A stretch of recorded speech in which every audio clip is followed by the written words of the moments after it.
Hello, right. John Lennox's book, God's Undertaker Has Science Buried God.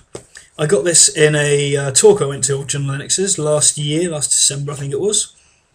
That was based on his newer book towards Stephen Hawking, Whose Design Is It Anyway? That was fairly interesting to go to. These are my notes, as you can see. Didn't take many, bit of an off day in terms of note taking. My last thing just says, read the book. And this copy is signed by the man himself, which is good. That was the only time I actually spoke to him, was to get it signed and buy it. He said to me, "Oh, you're going for the heavy stuff," only in an Irish accent, as opposed to whatever the hell I just did. Birmingham, probably. So he's written this book, and let's just crack on with it, I guess. This first instalment will just deal with the kind of the preface to it and what he's kind of setting out to do and what I think of that. So you're starting out mainly with saying things along the lines of the science versus the religion kind of debate. A lot of his questions in this part, if we are kind of just this one speck in this massive universe, what is the kind of point? Just to quote a little bit of it, may it not be that our universe is only one in a vast array of parallel universes forever separated from each other? Is it not therefore absurd to suggest that human beings have any ultimate significance? Their measure in a multiverse would seem effectively reduced to zero. And that's what kind of a lot of this preface is kind of going toward, this kind of necessity for some sort of meaning beyond corporeal world. This one, with the dirt and the wind and the sporks and Gemma. Another point he's very fond of making throughout the preface and throughout some other bits of the book that I've glanced at so far, he goes on a lot about the old early scientists, Galileo, Kepler, Newton, all being religious. He stops short of actually making the obvious point about, oh, this proves there's a God because they believed in that and they're intelligent. He doesn't say it in that way. He says it more along the lines of their belief in a creator is what actually inspired them and drove them on towards science, their belief that the universe could be knowable in that way. And in effect, therefore, religion is responsible for science. Why we have science is because we believe the universe to be knowable. A point he's made in several debates as well. You can find them all on YouTube. No, you can't, can you? Don't know, haven't looked. Find a few of them though. Science itself is evidence for a creator of some description. So, which obviously during these debates and things has been kind of prodded and questioned. To my mind, he hasn't really answered that too well. The second part of the preface, he's talking about the intelligent design debate, and he actually makes quite an interesting point, which I think pretty much I agree with him on. When people now talk about intelligent design, when people like John Lennox talk about it, what they mean is something completely different to the way, say, the Discovery Institute talks about intelligent design.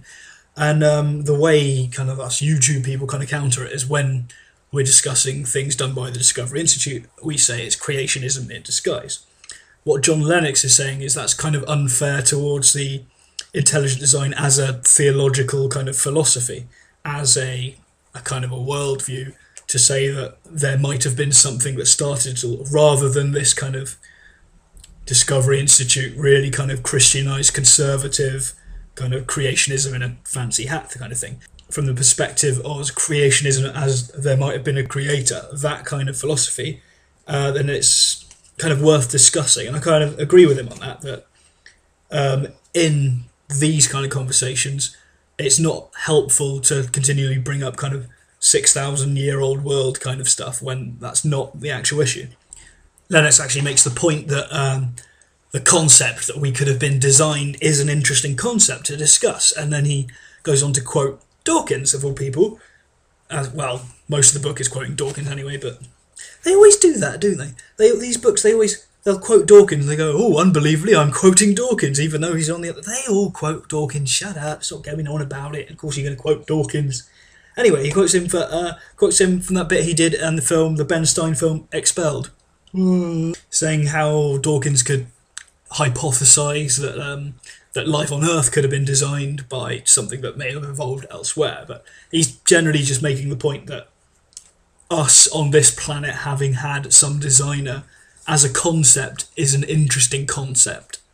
which fair enough it is, but Jesus Christ, don't quote expelled for fuck's sake. So yeah, Lennox suggests that maybe a better term to use when thinking it from this kind of perspective is intelligent origin or intelligent causation. Basically the idea that at the start there is some intelligent agent that was responsible, put it that way, rather than this strictly kind of biblical whatever. Basically it separates the two kind of spheres of creationism into the funny fuck nuggets is not even worth talking to, and the actual interesting conversation, which is interesting. It's why I buy these books. It's fun. That's why I do it. It's fun. I don't believe any of it, but it's fun. So the preface finishes by asking which worldview sits most comfortably with science, theism or atheism.